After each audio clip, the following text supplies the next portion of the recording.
It was a great week. We were able to get 2 conference wins, one on the road starting at Tarleton. Stephenville's a tough place to play. Coach Brock's got that team playing really, really well.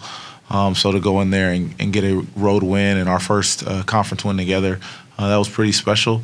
And then to come back home on Saturday and play the Wildcats of Abilene and go into double overtime and give the fans 10 minutes of extra basketball, but come away victorious was really something good for our team. We battled through adversity in both of those games. I believe we were down in the fourth quarter in both of them and found ways to come out victorious. So, again, that's great for us moving forward. So how pivotal was it energy-wise entering in that final game versus Abilene? I mean, overtime, back and forth, and then able to pull away near that second half. How big was that energy for you guys in order to maintain it? Well, it was an amazing atmosphere. Again, our home crowd showed up and showed out for us.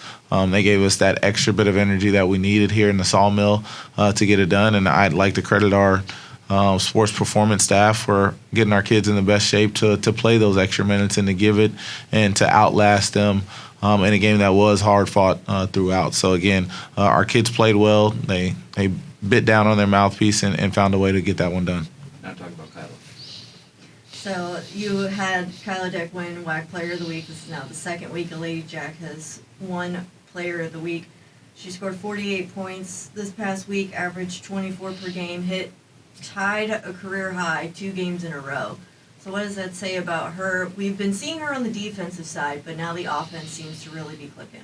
Well, like you said, this is 2 weeks in a row that we get the WAC Player of the Week, and like I told our team, we don't get those unless we win. So as much as that is an individual accolade, it's a team accolade as well. Our team has done a great job of putting Kirsten and Kyla in the positions to have success that they're having. And then you talk about Kyla, she's put in a lot of extra work in this offseason.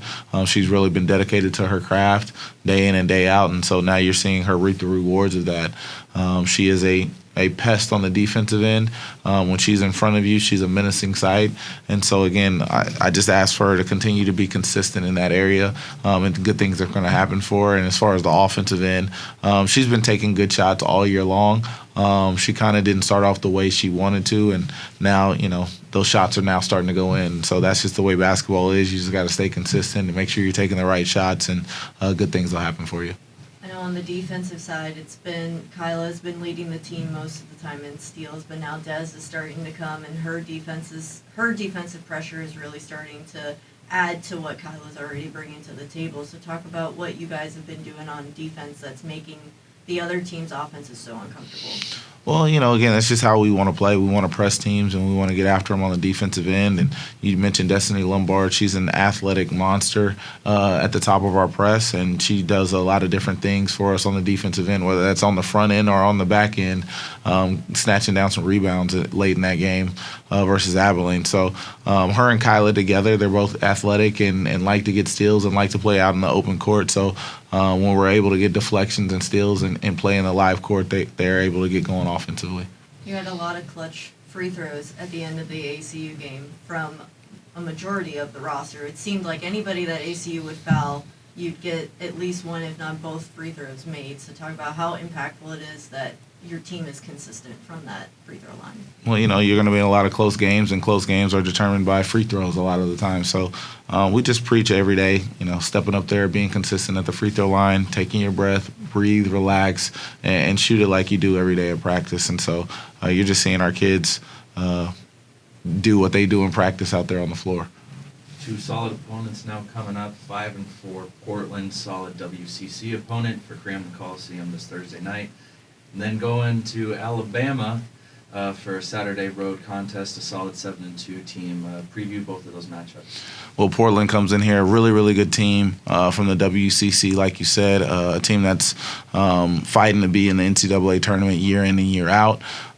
Beat us a couple years ago, our first year in the WAC. So just a really talented team that presses a lot like we do, changes a lot of their defenses, is really tough and well coached. So we'll have to be at the top of our game to come in here and be victorious. But again, I'm glad we have them in the Sawmill here this year, and like you said, it's CRAM the Coliseum, so I know our crowd will be here and be loud and support our young ladies.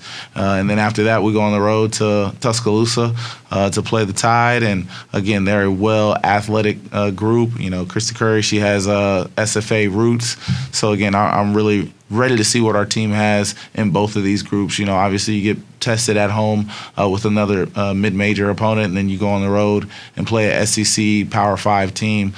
Should be an exciting week, and a week that I shouldn't have to remind our team about the preparation that we need to go into it to be successful. So I'm excited about it. Big non-conference slate for the Ladyjacks. We'll see you on Thursday. Yes, sir. Axe 'em Jacks.